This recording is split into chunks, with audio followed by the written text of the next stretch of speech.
This channel is supported by my online fishing courses, and you can learn more and get significant discounts at saltstrong.com/Skinner. I'll have links to all of the gear in the video description, and if you like this video, please hit the like button. If you're not already a subscriber, please subscribe and hit that notification bell. All right, good morning. Yes, nice looking morning again. Cold though, 55 degrees when I left. So I'm gonna start with Sheepshead and then move on to whatever. I'm not sure how much effort I'll put into after the Sheepshead. Sheepshead's the main course here, and yeah, they're great eating. They're a lot of fun to catch. Just about getting to the spot, so we'll see. All right, so I'm using mud crabs for the Sheepshead. I've got a 1/8 ounce S&S John Skinner jig. It's similar to what we use up north for blackfish. And so, yeah, I take the claws off because what I find for blackfishing, I don't know so much about Sheepshead, but for blackfishing, you know, I feel like they can just grab onto stuff that sticks out and then tear it off. So get rid of the claws, cut the legs off the side, and then you'll see that I'm going to hook in and out leg sockets, and that seems to have a pretty firm hold on the crab. And then the other thing I'll do is whenever I use a whole crab, I'm going to either take pliers or scissors and, you know, crush or cut the front of the crab a little bit just to get the juices flowing, you know, put a little bit of scent in the water. And so, yeah, that's what I'm doing right there. And yeah, it's very similar to up in the Northeast. We use Asian shore crabs for blackfish. These look pretty similar. Yeah, they work well.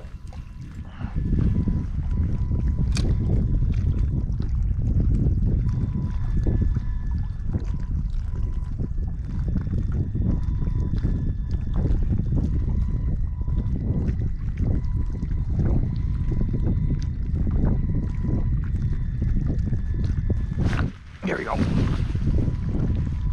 Any size?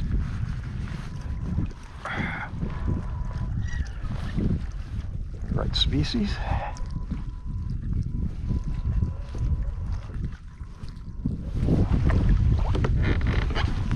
Oh yeah, that's a good one.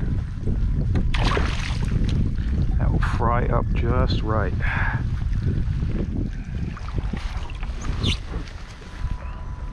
That's a good start. I'll take that. All right, so I have less than one full winter of Sheepshead fishing experience. Only gone several times, so I have a big question for people that know this fishery better. I'm in maximum is like 6 feet of water. It's like 5.5 feet. Should I not be using the spot lock on the trolling motor? Am I spooking them with spot lock? Should I be anchoring? I thought about that after the trip. Would love to know opinions of experienced Sheepshead fishermen on that.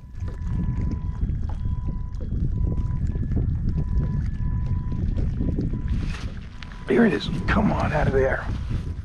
Oh, this is a better one. Oh, that's going to be a bummer to get out. Oh. Wow. Oh.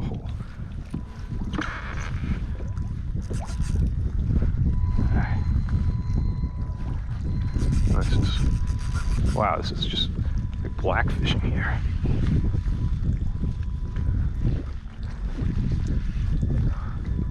This one's really big.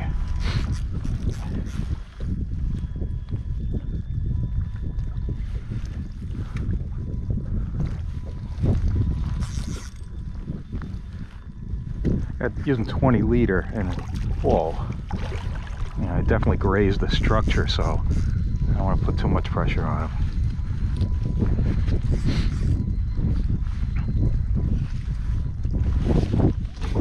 There's a big Sheepshead. Wow. Whoa.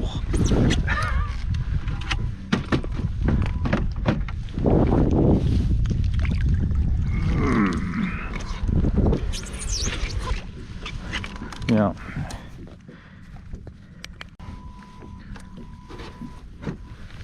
I don't see how this isn't at least 4 pounds. I mean, that's got to be 4 pounds. Now look at the freaking size of that thing. I wonder he fought so hard. All right, I don't have a scale down here. I did measure him. He was 20 inches, so Yeah, and it was so thick, and yeah, what a boy. Those are cool fish, very strong. So this time you'll see I have all the legs off, so it's just, that one section of crab, and boy, I just got to imagine that when they pick it up, how can they not get the hook? So that seems to work well.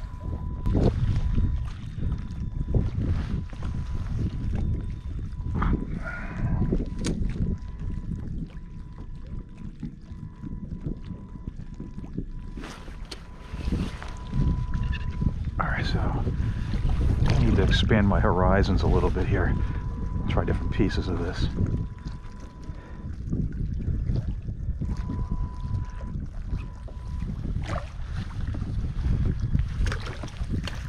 Now,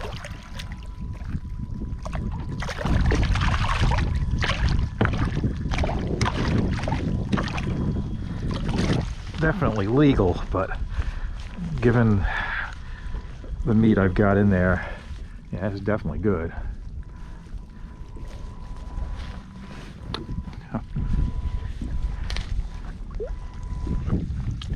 But I've got a couple good ones, so I'll let you go. There's 3 keepers though, so interesting.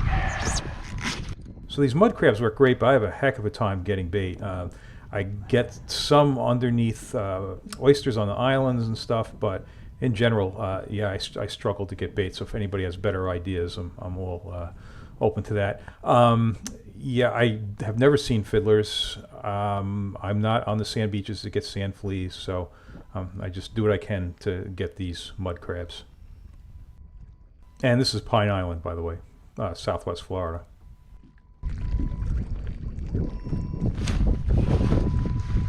Well, they sit on it just like a blackfish. Amazing.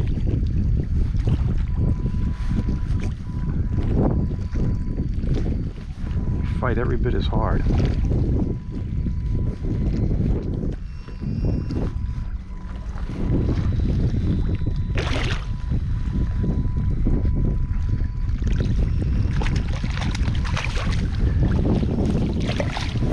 All right, yeah, that's an eater. And it's going in the box. Not been here very long, halfway to my 8-fish limit. I don't think I'll keep 8. Okay, and I direct your attention to just off the stern. I don't know what the deal is with this guy. I've not had one manatee be this friendly, and you're going to see a little bit of this, but this guy hung around me for a long time, and it was really strange, but it's a friendly one. So, yeah, pretty surprising. So one question I do have, does anybody have experience or know of these things upending kayaks? Because, hey, he's big. At that big tail, when they spook, they make a heck of a commotion. So I don't want this guy spooking. What's amazing is, the trolling motor is holding position here, but the manatee just is careful, not running into it, and I don't know, maybe it likes the noise. I don't know what its deal is. I've not seen them behave this way. Maybe somebody feeds this one? What would you feed it? Look at this guy. That's cool.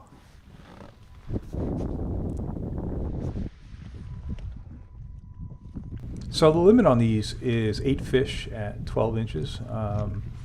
Yeah, I'm getting close to that 8-fish limit. I won't keep 8 though. That's a lot of meat. I am bleeding these just like I would any kind of fish that I'm going to eat.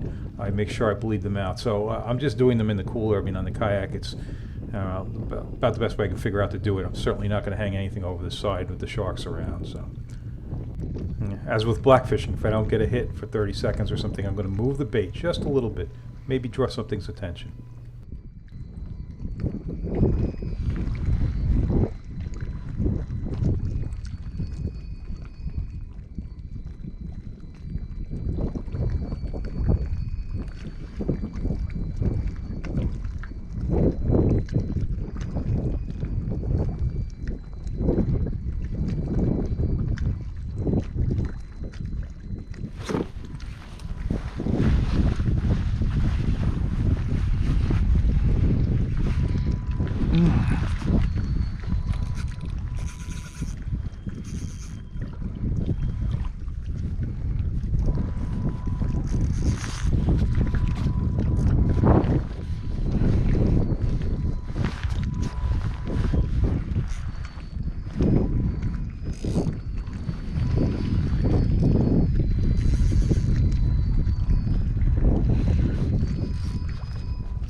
Last crab, one fish from our limit, come on. It's not getting hits though.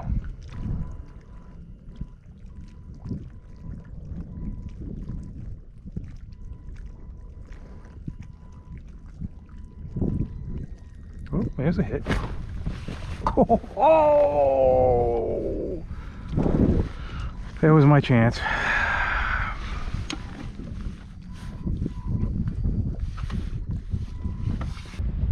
All right, and that was it for the bait. And on the way to this island, I saw some tailing reds. Wasted some time on those, and no interested parties. And then I get a little strange hit here.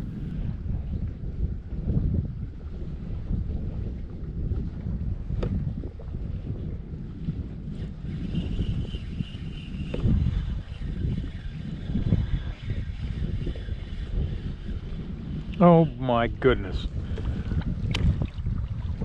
There it is. A fluke. I know, it's a flounder of some sort.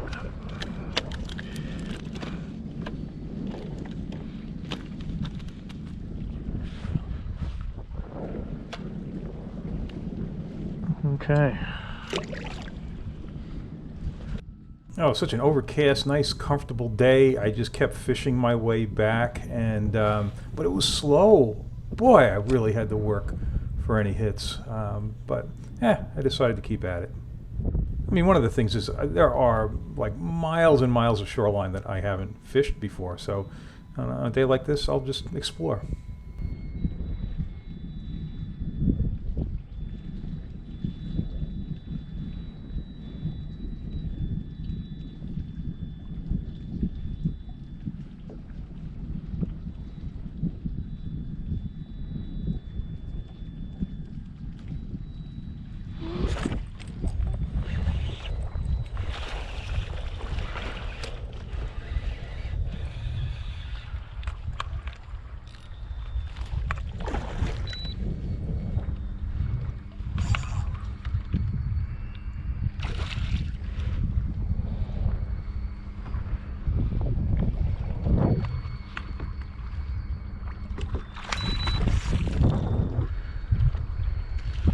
Strange sensation to have actually something hit that.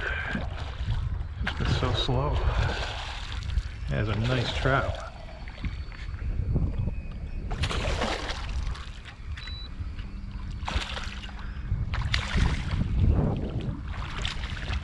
Just want to get out of here.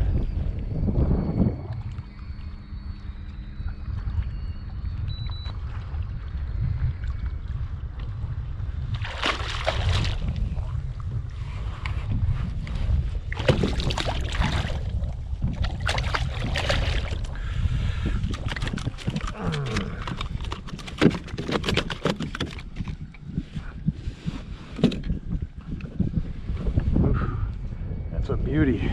All right, I don't know if you'll be able to see it, but try to like watch behind the lure as it's coming, and especially when it's like a third to a half of the way out and coming over that sandy area.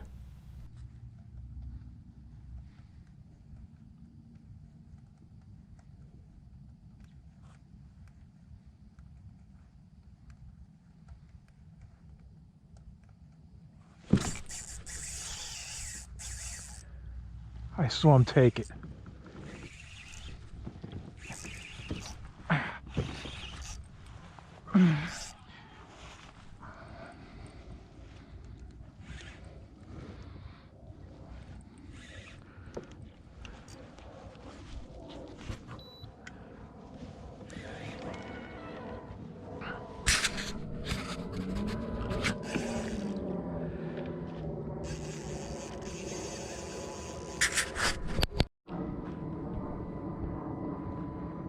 I just watched them come up behind it.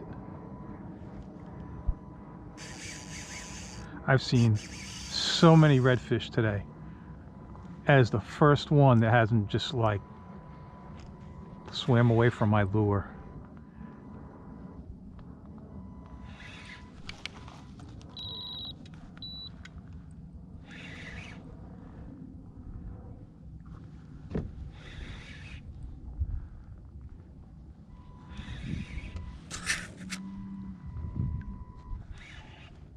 That's a nice one. If you're going to catch one, that's the one to get.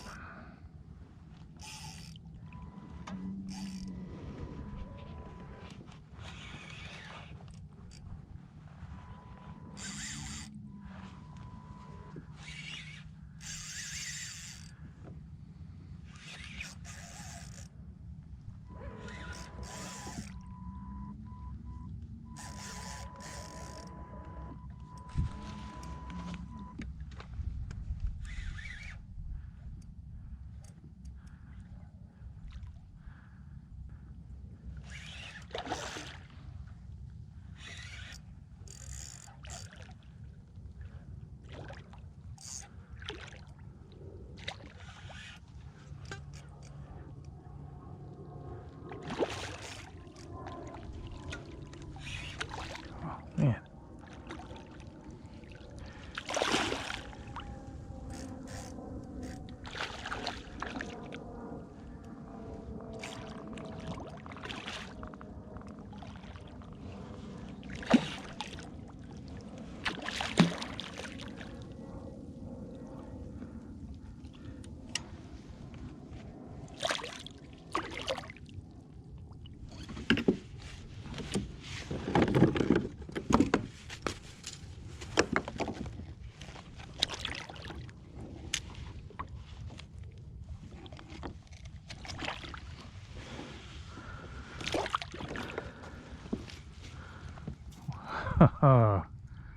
I did not think I'd see this sight today. Just been a tough day. They just haven't been eaten.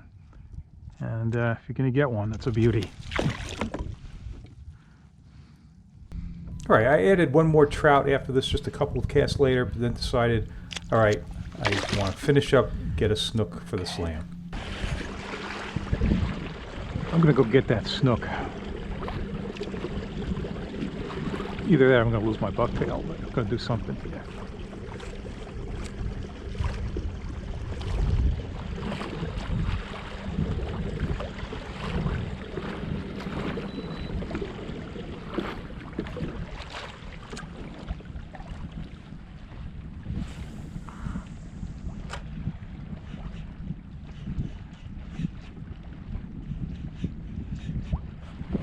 Oh. Yep, lost the bucktail. Okay, one more shot here, and it doesn't bother me that that jet ski just went by at 50 miles an hour. The snook just don't seem so spooky in some places.